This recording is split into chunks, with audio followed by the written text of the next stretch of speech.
The field is set. Ready. They're off. Wrinkly, as always, anticipated the start, bounding straight to the lead. Up there running second, Son of Bacchus early on. Rock on Tommy presses on. So does Push and Shapes. Fair Scenari can't get there, so has to ease immediately. Over on the inside, Touch of Silver. Mrs. Brown's Boys going forward 3 deep. So Fair Scenari posted 4 wide momentarily. Back there in the field, Gangbuster, Giraffe, double digit.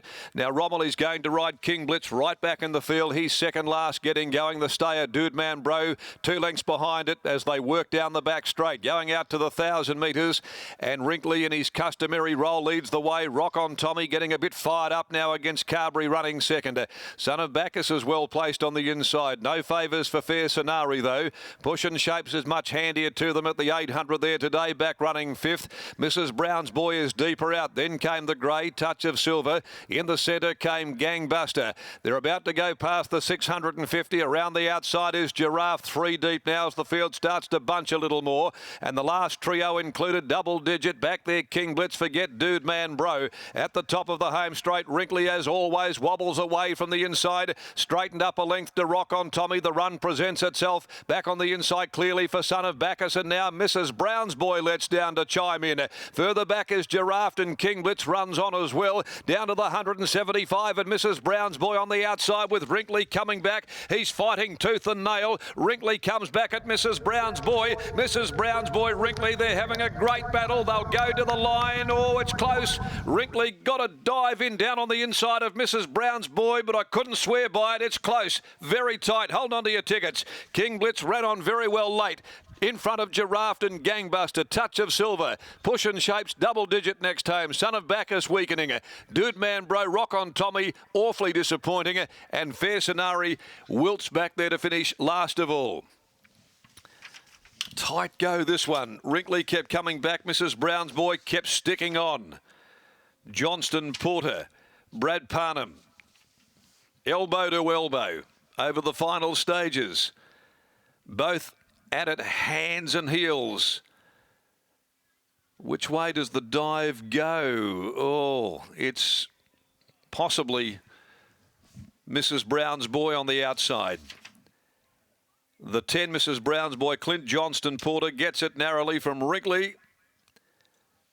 And third, King Blitz in front of Giraffe. 10, 1, 6 and 11 they are. 10, 1, 6, 11 in a wonderful finish to the Mum Champagne Handicap. And a short half head the margin. Hard to tell, the heads were going up and down so rapidly right on the line. And the time's 1:37.90. The margin between second and third, it's a reasonable one as well, 2.5. He ran on from a long way back. King Blitz there to grab the skinny end of the money. 36.88 is the last 600 there. Well, Wrinkly, after leading, he drifted out as he always does. Mrs. Brown's Boy got there comfortably. Looked as though he had his measure well and truly. But Wrinkly under the 62 kilograms was brave. And he just kept coming back, and a massive weight swing in the favour of Mrs. Brown's Boy, who was well placed in there today by Anne King, dropping back to 54.5, and he returns to the winners list this afternoon. So just over a year since his last victory, he's been more than useful for the stable. This son of Discourcy out of MG Brown, raced by Shane Newling, Johnny King, also Mrs. A.M. King and N. King, trained by Anne and ridden by Clint Johnston Porter. Over Wrinkly, the Saxon Kylie Nadine gelding. Brave, to say the least, in defeat. Neville and Brad Parnham combining, and King Blitz, a good run.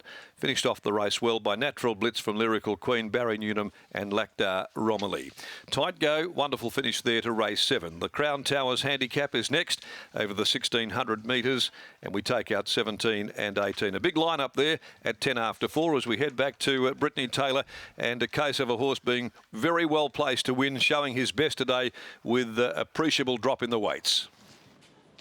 That's right, Darren, and I have Anne King here, who is over the moon with Mrs. Brown's Boy's performance today. And Annie, I've been waiting for this horse. I think a lot of people have. We knew he'd pop up at some point. Today the buzz came off. Was that significant? Yes, maybe it's hard to say, but we just thought we'd take them off with the wet tracks. They do tend to slip a bit, so maybe that was a good move. Not sure. What do you think it was today? Well, like just looking at his, past form with it, he takes a few runs to come to hand, and it seems to be this run that he really comes to hand. So it's just what's happened. And the drop in weight today significant also? Yeah, definitely. The drop in weight's helped him a lot, yeah. How were you feeling in running when Clint was able to find the back of Fair Scenario? Had that spot of cover, but just coming into the corner did have to peel wide? Yeah, I was quite happy with him. I thought he was travelling nice into it, so yeah. And then it was a real dogfight in the finish. Wrinkly kept coming back at you. On the line, what was your gut feel? Oh, I thought Wrinkly had got us, so I was very happy that it went in our favour. Well, I think you got it right on the line. Congratulations to you, Anne. Thank you, Britt. Anne King, trainer of Mrs. Brown's Boy. A great performance there. Clint Johnson-Porter jumping in front of the microphone. We'll have a word with Clint. Clint, talk us through the run. You're able to find that spot of cover, but just coming into the corner, were you needing to peel off that horse, not taking you into the race? Yeah, I was in a bit of bother coming to the 600. The one in front of me started stopping, so I was travelling that well, giving him a little kiss up, and he just started travelling up into the race well, so very happy with him. Did you feel like you were going to win the race a lot easier than you did, and all of a sudden Wrinkly was really fighting back? Yeah, he was very tough, Wrinkly. I thought I had it in the bag easy. Well, I travelled up and everything, I thought I was just going to lengthen away from him, but I didn't expect Wrinkly, but he's so tough, and yeah, Neville does a good job with him to get Wrinkly as good as he is, and I'm very happy with both of them. On the line, did you think that you'd got it? No, I said to Brad after the line that was a bit of fun, both fighting out to the line, and no, I didn't. At the time, I didn't, but I was spectacle. It was very close, and I haven't had any luck for a little while, so it was time to pay off. Well, the luck went your way. Well done, Clint. Yeah, thank you.